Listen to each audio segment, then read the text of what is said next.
Students, ये वाले paper 9 अप्रैल का जो इवनिंग शिफ्ट का पेपर है, तो इसका हमने अप टू 10 क्वेश्चन तक लास्ट वाले वीडियो में डिस्कस कर लिया था। इस वाले वीडियो में हम डिस्कस कर रहे हैं 11th क्वेश्चन से लेके 20 क्वेश्चन तक। ओके, एक मिनट वेट करो। तो देखो इस क्वेश्चन में क्या गिवन है, ये ओमेगा इक्वल टू ये गिवन है। अब ओमेगा के बारे में पूछ रहा है, उसका रियल पार्ट, इमेजिनरी पार्ट क्या चीज़ है। इसके लिए ये जेड गिवन है, मोड जेड। तो पहले जेड निकाल लो क्रॉस मल्टीप्लाई करके। तो क्या हो जाएगा, ये क्रॉस मल्टीप्लाई करो तो क्या हो जाएगा 5 ओमेगा इंटू 1 माइनस जेड, इसको क्रॉस मल्टीप्लाई करो, है ना, इक्वल टू 5 प्लस 3 जेड। जेड का वैल्यू निकालना है, तो जेड का कोफिशिएंट क्या आएगा यहाँ से, तो ये अंदर मल्टीप्लाई करो तो माइनस का 5 ओमेगा, और इसको इधर ले आओ तो माइनस का 3 इक्वल टू ये 5 ऐसा का ऐसा, और ये 5 ओमेगा को उधर ले जाओ तो माइनस का 5 ओमेगा।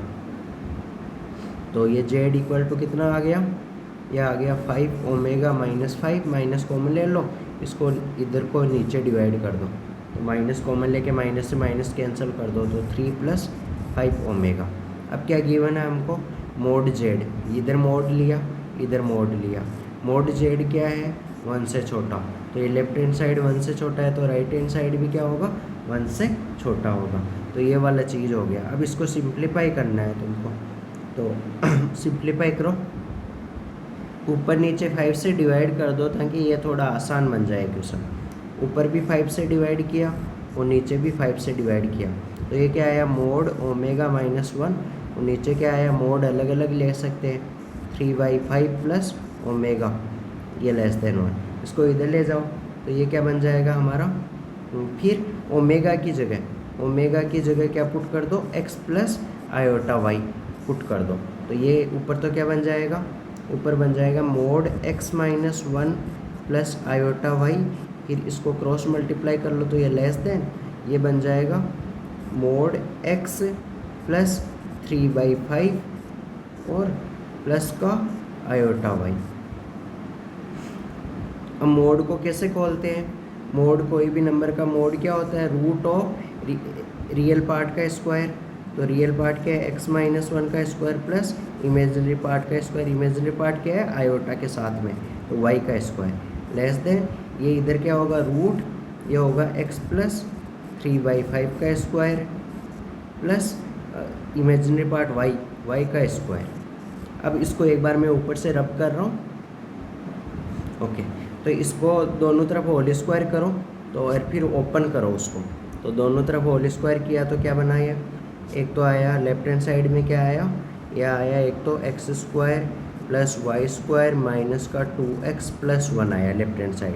राइट हैंड साइड में क्या आया, X square plus Y square और प्लस 6x/5 और प्लस का 9/25, यह आया। ये X square Y square cancel हो गया, X square plus Y square. अब इस 2x को उधर ले जाओ तो क्या हो जाएगा, x का कोफिशिएंट क्या आ जाएगा 6/5 प्लस 2 हो जाएगा, और 9/25 को इधर ले आओ तो क्या हो जाएगा 1 माइनस 9/25। एलसीएम वगैरह लो तो 16/25 होगा, और इधर x के मल्टीप्लाई में होगा 5 2 जा 10, 16/5 होगा। 16 से 16 कैंसिल कर दो, 5 को ऊपर ले जाओ, ये x मल्टीप्लाई में है तो x कितना होगा, x 1/5 से बड़ा होगा। तो x 1/5 से बड़ा मतलब x क्या है, रियल पार्ट। x को क्या लिख सकते हो, रियल पार्ट ऑफ ओमेगा बड़ा होगा 1/5 से। तो ऐसा कौन से ऑप्शन में आ रहा है, तो option real part of omega होगा सेकेंड ऑप्शन। तो which option is correct, so option second is the correct answer for this sum. Now we will move to next sum. Easy question था, देखो easy calculation वगैरह तुमको करना आना चाहिए, है ना, मोड कैसे लेते हैं कॉम्प्लेक्स नंबर का, है ना, वो सब। ओके, ये भी आसान क्वेश्चन है। इसमें क्या गिवन है हमको, ये गिवन है कि कोई प्लेन है जो इन दो प्लेन को के इंटरसेक्शन से पास हो रहा है, तो इसका नाम दे दिया मैंने P1 और दूसरे वाले प्लेन का नाम दे दिया P2। तो जब भी दो प्लेन के इंटरसेक्शन से पास करने वाले की प्लेन की इक्वेशन की बात आए तो तुमको याद रखना होता है P1 plus lambda times P2 equal to 0। जैसे दो लाइन का इंटरसेक्शन हेमेलियोप लाइन होता है ना, L1 plus lambda times L2 equal to 0। तो सिमिलरली यहाँ भी ऐसा होता है। तो ये वैल्यू पुट करो, मतलब जिस प्लेन की इक्वेशन हमको फाइंड करनी है। तो एक बार पढ़ लो, P is the plane which containing these two lines, intersection of these two lines and also perpendicular to xy plane। वो तो बाद की बात है, पहले P1 का वैल्यू पुट करो। तो P1 कितना है, x प्लस P1 है x plus Y plus Z minus 6 plus lambda times P2 कितना है 2x plus 3y plus Z plus 5 equal to 0। तो x का कोफिशिएंट कितना आया, x का कोफिशिएंट आया 2 लेमडा प्लस 1, y का कोफिशिएंट कितना आया 3 लेमडा प्लस 1, z का कोफिशिएंट कितना आया लेमडा प्लस 1, और बिना एक्स वाई जेड वाले टर्म क्या आया, एक तो 5 लेमडा माइनस 6 इक्वल टू 0। ये प्लेन हुआ। इस प्लेन के अगर नॉर्मल वेक्टर को मैं n वेक्टर मान लूँ, n1 वेक्टर मान लूँ, तो n1 वेक्टर क्या आएगा 2 लेमडा प्लस 1 आई कैप, और ये एक्स वाई जेड के साथ होता है वही नॉर्मल होता है, ये आई का कोफिशिएंट होता है, ये जे का कोफिशिएंट होता है, ऐसे 3 लेमडा प्लस 1 जे कैप, और ये लेमडा प्लस 1 क्या हो जाएगा लेमडा प्लस 1 के कैप हो जाएगा। ये n1 वेक्टर हो गया।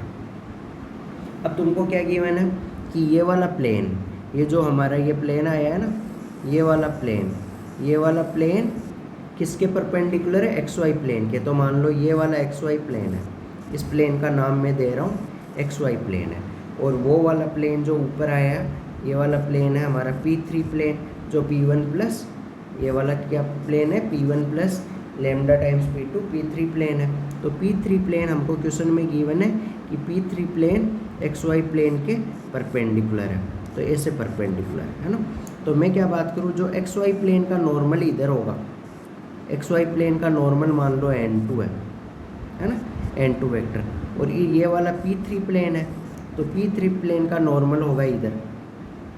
ये दोनों एक दूसरे के परपेंडिकुलर है, यहाँ ये 90 होगा, तो इनके नॉर्मल के बीच का एंगल भी कितना होगा 90। डायग्राम करके फील कर सकते हो तुम कि P3 प्लेन का जो नॉर्मल होगा n1, ये वाला n1, तो n1, वो जो xy प्लेन का नॉर्मल, xy प्लेन का नॉर्मल क्या होता है तुमको पता है, xy प्लेन यहाँ है, जेड एक्सिस, जो जेड एक्सिस होता है वो xy प्लेन के परपेंडिकुलर होती है। जेड एक्सिस की डायरेक्शन में यूनिट वेक्टर क्या होता है के कैप। तो इसका मतलब xy प्लेन का नॉर्मल वेक्टर क्या होगा, xy प्लेन का नॉर्मल वेक्टर n2 वेक्टर होगा के कैप। तो के कैप और ये वाला n1 वेक्टर, तो n2 वेक्टर कितना आया, वो हो गया के कैप। तो अब हमको पता है n1 vector dot n2 vector क्या होगा 0, क्योंकि xy प्लेन और जो ये गिवन प्लेन है एक दूसरे के परपेंडिकुलर है। तो इसका के कैप के साथ डॉट प्रोडक्ट करो, तो के कैप के साथ मतलब तुम मान सकते हो 0i k plus 0j cap, तो इन दो की वजह से फर्क नहीं पड़ेगा। ये लास्ट वाला एक आएगा, क्या वैल्यू ऊपर देखो लेमडा प्लस 1 आएगा, तो क्या आएगा लेमडा प्लस 1 के, और ये डॉट प्रोडक्ट करना आता होगा, डॉट प्रोडक्ट करना, तो lambda plus 1 equal to 0, lambda का वैल्यू क्या आया -1। तो ये लेमडा का वैल्यू -1 ऊपर P3 प्लेन के अंदर तुम पुट कर दो, फिर आगे बात करते हैं। ये लेमडा का वैल्यू -1 इसके अंदर पुट कर दो। अब मैं थोड़ा रब कर रहा हूँ नीचे, फिर देखते हैं आगे। तो हमको लेमडा का वैल्यू आया -1, ये वाला वैल्यू इसमें पुट कर दो। तो पुट करो तो कितना आया, ये 1 - 2 माइनस का x आया, इसमें 1 - 3 माइनस का 2y आया। लेमडा का वैल्यू -1 वो आएगा नहीं, लेमडा का वैल्यू यहाँ -1 माइनस का 11 आया। तो ये प्लेन आ गया इक्वल टू 0, माइनस को मैं लेके उधर भेज दो, तो x plus 2y plus 11 equal to 0, ये प्लेन का इक्वेशन हो गया। अब हमको इस प्लेन की इस वाले पॉइंट से परपेंडिकुलर डिस्टेंस फाइंड करनी है ना। Distance of the point from P क्या है, P इज़ द प्लेन की इस पॉइंट से, तो प्लेन की परपेंडिकुलर डिस्टेंस जैसे लाइन में होता है वैसे ही ये वाला पॉइंट इसके अंदर पुट करेंगे, है ना। तो जैसे मैं एक जनरल फार्मूला ये होता है ax plus by plus c equal to plus c z plus d equal to 0 होना, तो उसकी अगर x1, y1, z1 से परपेंडिकुलर डिस्टेंस पूछे तो वो क्या होती है, mod of ax1 plus by1 plus cz1 plus d upon root of x1 का कोफिशिएंट क्या है, a का स्क्वायर प्लस y1 का कोफिशिएंट b का स्क्वायर प्लस z1 का स्क्वायर, ये फॉर्मूला होता है। तो ये वाला पॉइंट मान लिया तुमने x1 y1 और z1 है, तो इसकी उसमें पॉइंट, तो ये वाला पॉइंट ऊपर उसमें पुट करना पड़ेगा। x और y की जगह तो 0 है, तो क्या आएगा 11 अपॉन रूट ऑफ x का कोफिशिएंट 1 का स्क्वायर प्लस y का कोफिशिएंट 2 का स्क्वायर, तो कितना आया 11 अपॉन नीचे रूट 5, तो 11 upon root 5 which option is correct, so और option D is the correct answer, D option is the correct answer. Now we will move to next sum. इस वाले क्वेश्चन में क्या गिवन है हमको, ये फंक्शन गिवन है कुछ, इस फंक्शन के अंदर डेल्टा मतलब ये box x represent the greatest integer function, और अच्छा RHL और LHL की बात हो रही है, तो अगर दोनों इक्वल आ जाएंगे तो कंटिन्यूस, अब दोनों इक्वल नहीं आएंगे, और किस पॉइंट के ऊपर चेक करना है, 4 से जस्ट बड़े के लिए। तो 4 से जस्ट बड़े के लिए ऐप के अंदर क्या पुट करेंगे, RHL की बात करें, लिमिट एक्सटेंड टू 4 से जस्ट बड़ा, तो मैंने बताया था कि फ्रैक्शन पार्ट हो, बॉक्स हो, इन सब सिग्नम हो, है ना, इन सब के अंदर मोड हो, उन सब के अंदर जो एग्जैक्ट वैल्यू है वही पुट करनी रहती है।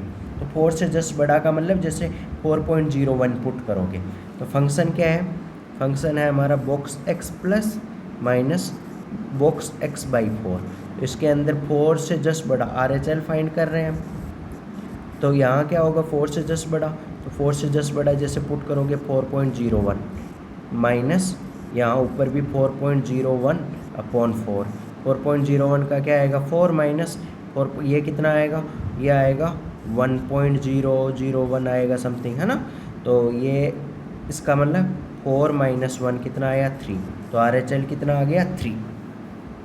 अब मैं बात करूँ LHL की, तो LHL और निकालो जैसे अलग से, तो LHL क्या होगा, लिमिट पुट करेंगे, लिमिट एक्सटेंड टू 4 से जस्ट छोटा, तो 4 से जस्ट छोटा का मतलब 3.999, ये वाला वैल्यू पुट करोगे, किसके अंदर, नीचे देखो इसके अंदर x की जगह माइनस x बाई 4, तो पुट करो बॉक्स के अंदर 3.9999 माइनस यहाँ भी 3.9999 अपॉन 4, 3.999 का बाहर निकलेगा 3 माइनस 3/4 करो, तो बॉक्स के अंदर होगा 0.9999 होगा, 3 से डिवाइड करोगे तो 0 मतलब 1 से छोटा ही आएगा, क्यों ऊपर 4 होता तब 4/4 1 होता, तो ये कितना हुआ, इसका बाहर निकलेगा 3, इसका मतलब यहाँ देखो फंक्शन के लिए क्या आया, और एग्जैक्टली 4 पुट करो, तो एग्जैक्टली 4 पुट करोगे ना, तो क्या आएगा बॉक्स के अंदर 4 माइनस बॉक्स के अंदर 4/4, तो ये कितना आएगा 3, तो इसके लिए क्या आ रहा है,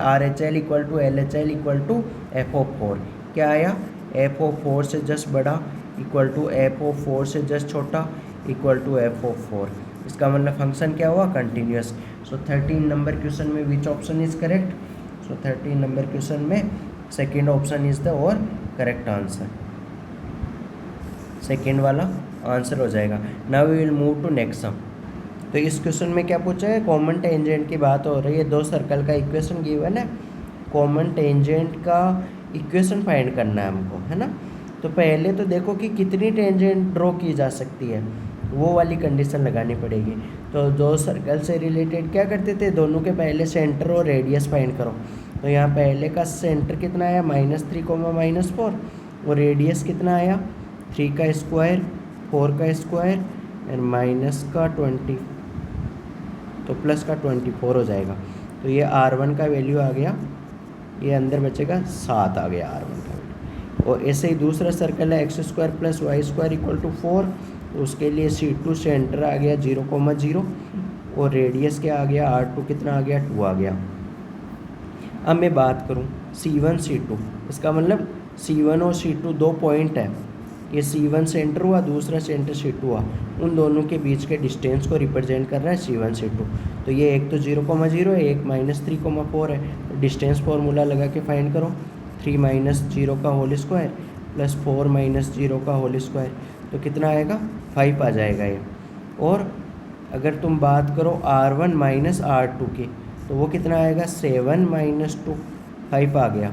तो यहाँ क्या कंडीशन हुई, C1 C2 = mod of R1 - R2, इसका मतलब ये वाली कंडीशन कब आती थी कि एक बड़ा सर्कल होता था और एक छोटा सर्कल होता था, उसके अंदर इंटरनली टेंजेंट, तो टेंजेंट कौन सी लाइन होती थी, ये वाली टेंजेंट होती थी, ये वाली, एक मिनट,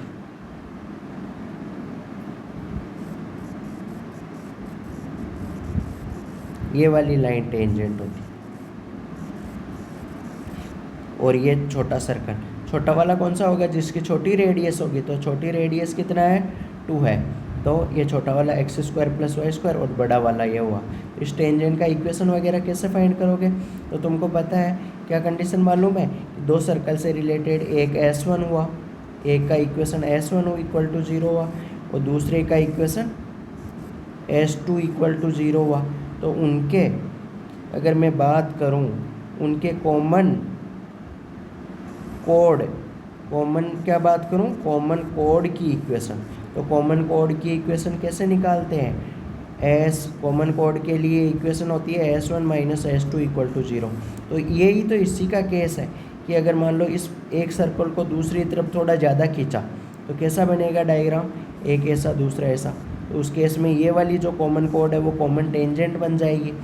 एक सर्कल को पूरा अंदर दबा दिया तो फिर ये वाला केस हो जाएगा जो इस क्वेश्चन में केस है ना, जो हमको गिवन है, ये ब्लैक कलर से हमने अंडरलाइन किया है ना, वो वाला केस हो जाएगा।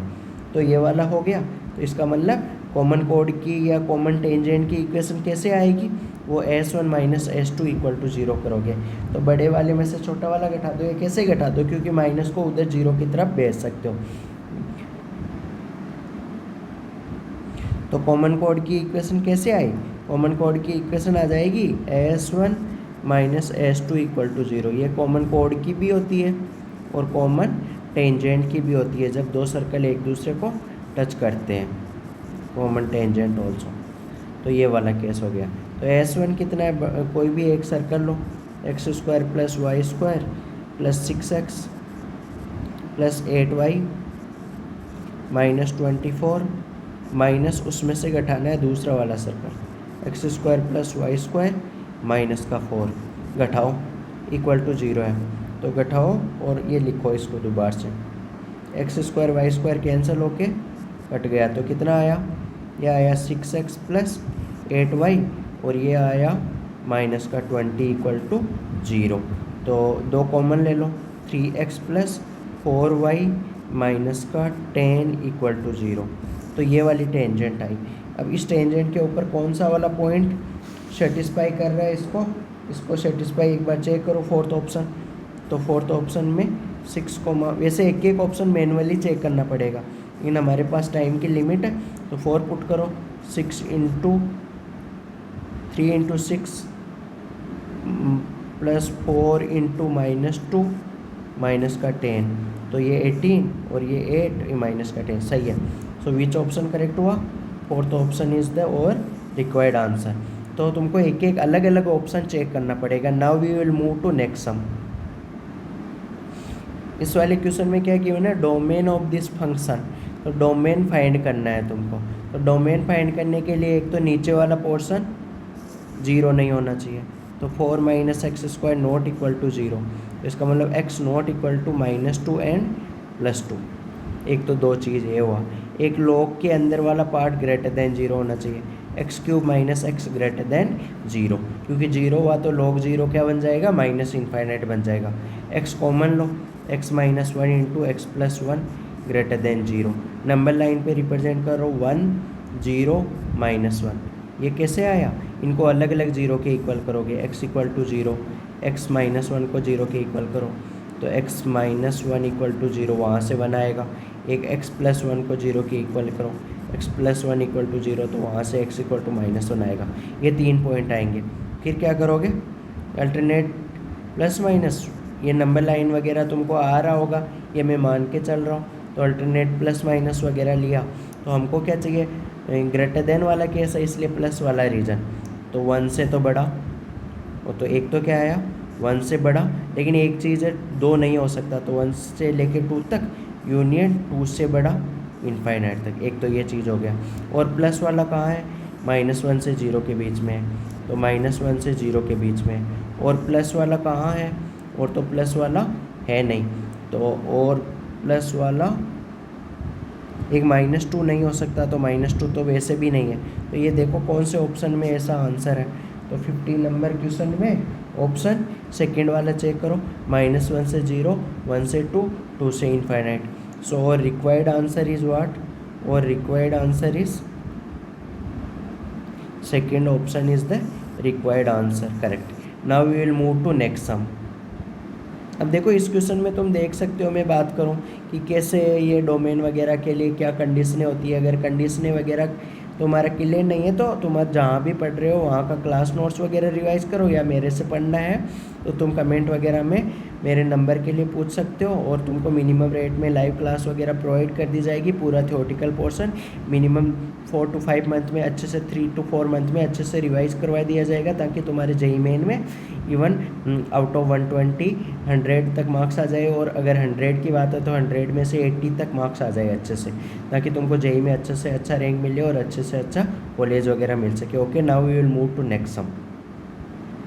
तो ये आसान क्वेश्चन है। पहला वाला टर्म है 1 × 1। तो अगर तुम इसको ऑब्जर्व करना है तुमको, इसके फर्स्ट टर्म की बात करें तो 1 है, 1 है। इसके फर्स्ट टर्म, सेकेंड वाले टर्म के फर्स्ट टर्म की बात करें तो 2 है।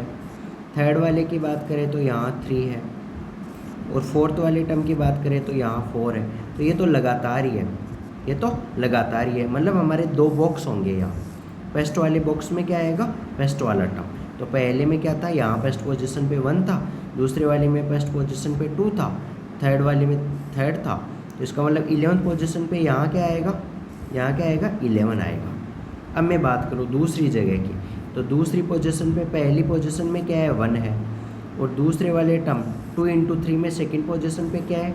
3 है, और फिर 3 × 5 में सेकेंड पोजीशन पे क्या है? यहाँ देखो 5 है, और फिर क्या है? थर्ड वाले में 7 है। तो ये वाली चीज़ क्या है? AP है, AP है। तो AP के लिए, इसके लिए A कितना है? फर्स्ट टर्म 1 है, और कॉमन डिफरेंस, इसके लिए कॉमन डिफरेंस D कितना है? सेकेंड टर्म में से फर्स्ट वाला टर्म घटाओगे तो 3 में से 1 घटाओ 2 आएगा। अगर इसके 11th टर्म चाहिए तो A11, AN का फॉर्मूला लगाओ, A + n - 1 × D। तो AN की जगह 11 पुट करो, A11 क्या होगा? A + 11 - 1 10 × D। A का वैल्यू पुट करो, A कितना है? 1, तो 1 + 10 × D कितना है? 2, तो 10 × 2 20, 20 + 21, तो ये वाला वैल्यू क्या आएगा? 21। तो ओवरऑल क्या आएगा? 11 × 21। तो ये आंसर कितना आएगा? 21 और 1 2।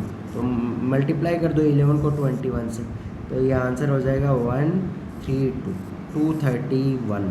ओके, बट हमको 11th टर्म नहीं पूछा है, हमको पूछा है sum up to 11th term, मतलब 11वें टर्म तक इस सीरीज का सम पूछा है। ओके, सॉरी, हमारा बहुत बड़ा मिस्टेक हो गया है। Okay, now we will move to, एक बार मैं रब कर देता हूँ। हमको फर्स्ट वाली पोजीशन पे ऑब्जर्व करो, सॉरी, हाँ, फर्स्ट वाली पोजीशन पे ऑब्जर्व करो। 1 × 1 था, तो हमारा लगातार आ रहा था ना पहले वाले बॉक्स में। पहले वाले बॉक्स में क्या आ रहा था? 1 2 3। तो अगर मैं बात करूँ आर्थ टर्म, अगर मैं क्या बात करूँ?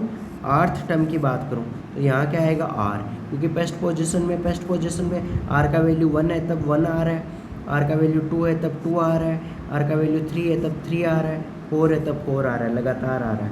और बाकी सेकेंड पोजीशन पे क्या आ रहा है? यहाँ 3 आ रहा है, फर्स्ट पोजीशन पे 1 आ रहा है, 1 × 1 लिखा तो 1 आ रहा है, 3 आ रहा है, फिर सेकेंड पोजीशन पे 5 आ रहा है, सेकेंड पोजीशन पे 7 आ रहा है। तो ये AP है। AP का आर्थ टर्म का फॉर्मूला लगाओ, A + R - 1 × D। First term क्या है? 1 है, प्लस R - 1 × D। D कितना है? 5 में से 3 घटाओ तो 2 आ जाएगा। तो ये कितना हो जाएगा? 2R - 2 में 1 ऐड कर दो तो -1। तो ये सेकेंड वाले पोजीशन पे क्या हुआ? 2R - 1। तो इसका मतलब इसका जनरल टर्म क्या हो गया? TR हो गया R × 2R - 1। अंदर मल्टीप्लाई करो, 2R² - R, समेसन करो तो इधर भी समेसन हो जाएगा। ये समेसन करो तो कितना आएगा? 2R² का समेसन करोगे तो क्या आएगा? तुमको पता है R² का समेसन n × n+1 × 2n + 1/6 होता है, sum of square of n natural number, minus R का समेसन क्या होगा? n × n+1 / 2। वैल्यू पुट करो, एन का वैल्यू 11 पुट करो, तो ये 2 को 6 से काट दो तो नीचे 3 आ जाएगा। तो n इंटू एन प्लस 1 तो कॉमन ले लो इसमें। ये समेशन ऑफ आर स्क्वायर कैसे होता है ये फॉर्मूला, इसके लिए लाइव क्लास वगैरह ले सकते हो तो, कि ये कैसे आया ये फॉर्मूला वगैरह। अब देखो, हाँ, ये n इंटू एन प्लस 1 यहाँ भी है, यहाँ भी है, तो n इंटू एन प्लस 1 को कॉमन लो तो कितना बचेगा अंदर बचेगा 2n प्लस 1/3 माइनस 1/2, n की जगह 11 पुट करो। यानी समेशन ऑफ आर स्क्वायर का क्या मतलब हुआ, r की जगह 1 पुट करो, 1 का स्क्वायर r की जगह 2 पुट करो, 2 का स्क्वायर 3 का स्क्वायर, ये क्या हुआ, sum of square of n natural number. तो sum of square of n natural number के लिए फॉर्मूला होता है n into n plus 1 into 2n plus 1/6, ये फॉर्मूला होता है। ये वाला वैल्यू पुट किया, n की जगह 11 पुट करो, 11 इंटू यहाँ 11 पुट करोगे तो 11 प्लस 1 12 हो जाएगा, 11 इंटू 12 यहाँ क्या हो जाएगा 11, n की जगह 11 पुट करो, 11 टू जा 22 plus 1 23 divide by 3 minus 1/2, LCM वगैरह लो तो 11 इंटू 12 और नीचे एलसीएम वगैरह कितना है 6, तो 23 इंटू जा कितना हुआ 46 माइनस 3, तो ये कितना हुआ 6 से काट दो, 6 टू जा 12 और 2 इंटू 11 22 हुआ, 22 इंटू 46 में से 3 घटाओ तो 43 हुआ, तो 43 को 22 से मल्टीप्लाई करो तो ये 6 से 8 86, ये 6 8, तो ये सम कितना हुआ 6 प्लस 8 14 को 1 9 946, तो कौन सा ऑप्शन आंसर हुआ, second option is the required answer. Now we will move to next sum.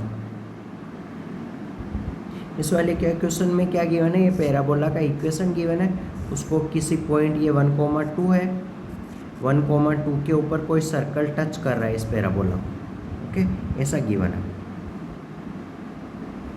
ये 1,2 के ऊपर ये कोई सर्कल टच कर रहा है इसको, ये सर्कल, तो हमको क्या पूछा है, इस सर्कल का एरिया पूछा है। तो अगर हमको सर्कल की रेडियस मालूम चल जाए तो एरिया वगैरह आसानी से फाइंड कर सकते हो, है ना। तो एक चीज़ तुम क्या चीज़ ऑब्जर्व कर पा रहे हो यहाँ कि सर्कल के लिए क्या क्या कंडीशन गिवन है, सर्कल और इस पैराबोला की कॉमन टेंजेंट है एक, तो ये कॉमन टेंजेंट है, तो ये कॉमन टेंजेंट की इक्वेशन के बारे में सोच सकते हो। तो इक्वेशन क्या होगी कॉमन टेंजेंट की, t = 0, किसके लिए, पैराबोला के लिए।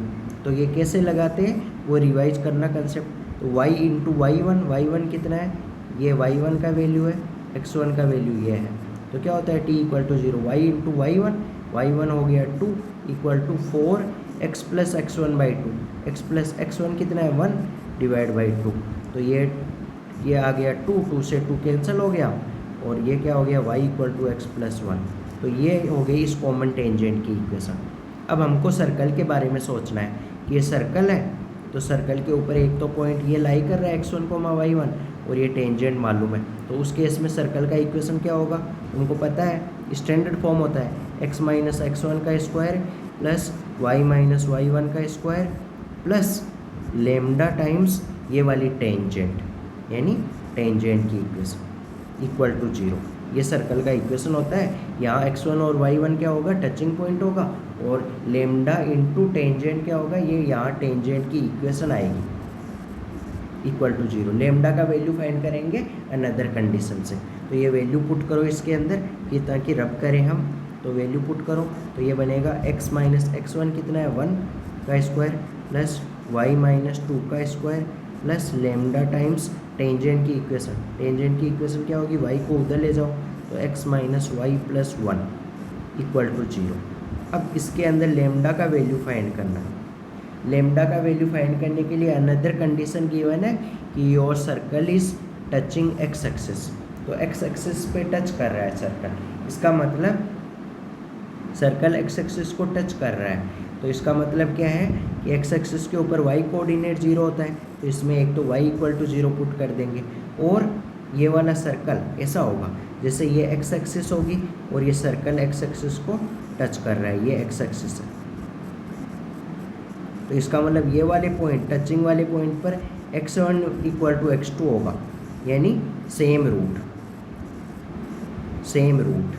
तो सेम रूट के लिए कंडीशन क्या होती है, जैसे ऐसे होता है ना, ये एक्स एक्सिस है, पैराबोला एक्स एक्सिस को टच करता है, तो ये क्या होती है, डी इक्वल टू 0 लगाते हैं, सेम रूट वाली कंडीशन।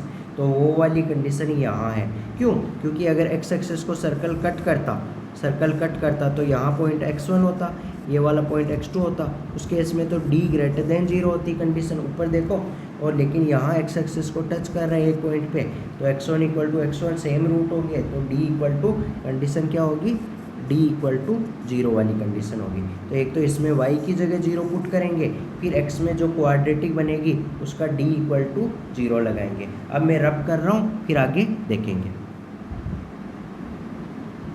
हाँ, इस वाली इक्वेशन में दो चीज़ करेंगे, एक तो y इक्वल टू 0 और फिर x में जो क्वाड्रेटिक बनेगी उसके लिए d इक्वल टू 0। क्यों? क्योंकि ये वाला सर्कल x एक्सिस को टच कर रहा है, टचिंग वाले पॉइंट पे x1 इक्वल टू x2 होगा, ये चीज़ होगी, दोनों रूट सेम होंगे। ओके, करो फिर इसको।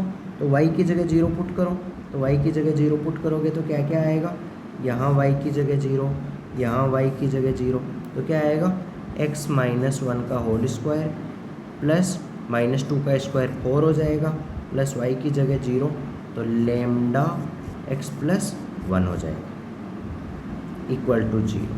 तो ये क्या बना, एक्स स्क्वायर, x का कोफिशिएंट क्या आया, x का कोफिशिएंट आएगा एक तो लेमडा, एक यहाँ से -2। अब बिना x वाला कोफिशिएंट क्या आया, एक तो आया 1, 1 प्लस 4 5 आ गया, 5 प्लस लेमडा आया इक्वल टू 0। तो इसके लिए d इक्वल टू 0 लगा दो, कंडीशन d इक्वल टू 0। तो d इक्वल टू 0 क्या होती है, b square minus 4ac, b square equal to 4ac होती है, d होता है बी स्क्वायर माइनस 4ac, तो 4ac को उधर भेज दो, 4ac। b क्या है, x का कोफिशिएंट, x का कोफिशिएंट क्या है, लेमडा -2, तो लेमडा -2 का whole square equal to 4, a क्या है, एक्स स्क्वायर का कोफिशिएंट तो 1 है, तो 1 इंटू सी क्या है, 5 प्लस लेमडा है, तो 5 प्लस लेमडा। तो सिंप्लीफाई करो इसको, तो ये बनेगा lambda square minus 4 lambda plus 4 equal to 20 plus 4 lambda. 4 lambda को इधर ले आओ तो ये बन जाएगा लेमडा स्क्वायर माइनस 8 लेमडा, 20 को भी इधर ले आओ तो माइनस का 16, ये बना लेमडा। तो यहाँ से लेमडा का वैल्यू निकाल लो, लेमडा का वैल्यू क्या आता है, तो लेमडा के जो वैल्यू आएगा वो लिखो, मैं ऊपर लिख रहा हूँ। लेमडा का वैल्यू आएगा, ये है, एक मिनट, परफेक्ट स्क्वायर बना लो ना, प्लस का 16 कर दो, माइनस का 16 कर दो, तो ये क्या बन जाएगा, लेमडा -4 का होल स्क्वायर इक्वल टू 32। तो लेमडा का वैल्यू कितना आया, 4 प्लस रूट 32, तो रूट 32 कितना हुआ, 4√2 हो गया। तो एक तो ये हो गया, एक तो प्लस वाला और एक बार माइनस वाला लोगे, तो ये लेमडा का वैल्यू हो गया। तो लेमडा का वैल्यू ये याद रखना, और दूसरा वाला वैल्यू क्या आएगा, लेमडा का वैल्यू 4 - 4√2।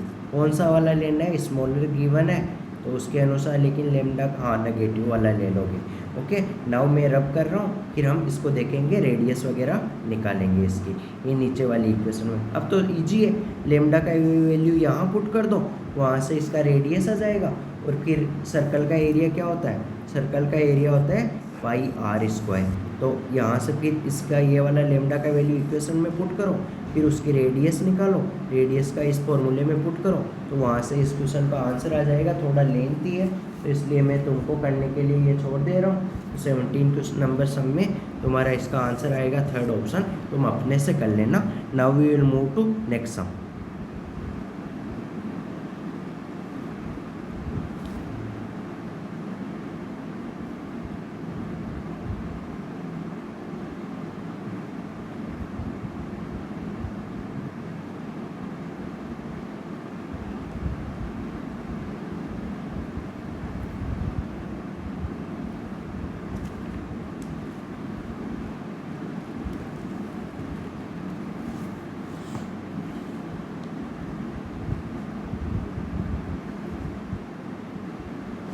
18 नंबर सब में गिवन है A ट्रांसपोज इंटू A करना है, तो करो A ट्रांसपोज निकालो पहले। तो A ट्रांसपोज क्या होगा, पहली रो को पहला कॉलम बना देंगे, तो 0 2y 1, और दूसरी वाली रो को सेकंड वाला कॉलम बना देंगे, तो 2x y -1, और थर्ड वाली रो को थर्ड वाला कॉलम बना देंगे, तो 2x - y 1, ये हो गया। ये A ट्रांसपोज हो गया। अब इसको A से मल्टीप्लाई करना है, A वाला लिखो 0 2y 1 2x y -1 और 2x -y 1, ये हो गया A transpose into A equal to क्या है 3i3। तो 3 बाहर ही रहने दो, तो 3 को अंदर मल्टीप्लाई कर दो तो क्या हो जाएगा 3 3 3, और यहाँ 0 यहाँ 0 यहाँ 0 यहाँ 0 यहाँ 0 यहाँ 0, ये वाला हो गया। दोनों को मल्टीप्लाई करो इसका पहला रो, इस मैट्रिक्स का पहला रो इसके पहले कॉलम के साथ करो, तो 0 0 से होगा 2x 2x से होगा और 2x से होगा, तो कितना हो जाएगा 4x² प्लस 4x², कितना हो जाएगा 8x² हो जाएगा। और इसकी जैसे सेकेंड रो को इसके सेकेंड रो से करो तो कितना होगा 4y², फिर ये y² तो 4y² प्लस, हमको तो XYZ के वैल्यू निकालने हैं ना, क्या निकालने हैं टोटल नंबर ऑफ मैट्रिसेस, कितने मैट्रिसेस होंगे। ओके क्योंकि 0 इक्वल करोगे तो उससे तो कुछ वैल्यू नहीं आने वाला, तो 4y² आ जाएगा। यहाँ क्या आएगा 4y² plus y² plus y², तो ये आ जाएगा 6y² आ जाएगा। यहाँ क्या आ जाएगा, एक मिनट, यहाँ आ जाएगा 6y²। ऐसे ही लास्ट वाला क्या आएगा, लास्ट वाले के लिए हाँ ये उससे कोई मतलब नहीं है, वो तो 3 आएगा ऑटोमेटिकली 3, और बाकी जगह अब देख लो। हाँ तो 8x² इक्वल टू मैच करो इक्वल टू 3 है, तो इसका मतलब x का वैल्यू क्या आया प्लस माइनस 3/8। तो एक तो क्या आया x का वैल्यू √3/8 आया, दूसरा माइनस √3/8 आया, 2x के वैल्यू आए। ऐसे ही y का वैल्यू आएगा 6y² इक्वल टू क्या करोगे, इस 3 के इक्वल करोगे, तो 3 के इक्वल यहाँ से y का वैल्यू कितना आया, y का वैल्यू 1/√2 प्लस माइनस, तो y के भी दो वैल्यू आए, एक तो 1/√2 प्लस का, दूसरा -1/√2, तो ये आया। तो अब कितनी पॉसिबल मैट्रिक्स है, तो एक बार तो ऐसे सोचो x के दो वैल्यू है, x के दो वैल्यू है, एक तो प्लस वाला एक माइनस वाला, और एक y के भी दो वैल्यू है, एक प्लस वाला एक माइनस वाला। तो एक बार तो क्या क्या पॉसिबिलिटी है बनती है कि x का भी प्लस वाला लिया और y का भी प्लस वाला लिया, वो पॉसिबिलिटी, एक x का प्लस वाला लिया और y का नेगेटिव वाला ले लिया, एक x का नेगेटिव वाला वैल्यू ले लिया, y का पॉजिटिव वाला ले लिया, एक दोनों का नेगेटिव वाला ले लिया, तो कितनी पॉसिबिलिटी बनी, एक पॉसिबिलिटी, दो पॉसिबिलिटी, तीन पॉसिबिलिटी, चार पॉसिबिलिटी। तो कितनी पॉसिबिलिटी, इस 18 नंबर सम का कितना आंसर होगा, 18 नंबर सम का होगा, कितनी पॉसिबिलिटी बनेगी, चार possibility. So option 3 is the correct answer. Okay, आ गया होगा होप समझ में सबको। सो ऑप्शन 3 कोई किसी को डाउट है तो कमेंट सेक्शन में पोस्ट कर सकते हो। Now we will move to next sum. ये 10th क्लास का सम है, मीन और मीडियन की बात हो रही है, तो मीडियन वगैरह फाइंड करने के लिए हम क्या करते हैं, इंक्रीजिंग ऑर्डर में अरेंज करते हैं। तो इंक्रीजिंग ऑर्डर में अरेंज करो, लेकिन x और y का क्या बात करोगे तुम, है ना। तो चलो ये 10th क्लास का सम है, तुम अपने से कर लेना, एक क्वेश्चन को तो करना, इसका मैं आंसर बता देता हूँ। 20 नंबर सम का आंसर होगा बेस्ट ऑप्शन, तुम अपने से करना, मीडियन वगैरह रिवाइज कर लेना और अपने से कर लेना। और वैसे स्टैटिक्स आसान चैप्टर है, मतलब फॉर्मूले वगैरह बता देता हूँ क्लास में, तो हो जाता है ये क्वेश्चंस वगैरह। Okay, so hope you like it this, share and subscribe our channel. If you have any doubt you can post in comment, or if you want live class, if you have doubts related to any coaching study material, JEE Main, JEE Advanced papers, previous years papers, और कोई all India test series, कोई भी doubts हो mathematics physics से related, तो वो तुम उसके लिए लाइव क्लास वगैरह लगा सकते हो। नंबर वगैरह पे कांटेक्ट कर सकते हो, 8137900711, ये वाले मेरे मोबाइल नंबर है, इन पे तुम कांटेक्ट कर सकते हो, लाइव क्लास लगा सकते हो मिनिमम रेट में। अगर तुम ज़्यादा मतलब 5 से या 10 से ज़्यादा स्टूडेंट ऐड करते हो तो तुमको फ्री में, मतलब तुम्हारा कोई चार्ज वगैरह नहीं लगेगा। Okay, thank you. Now we, God bless you, we will meet in next video. Thank you.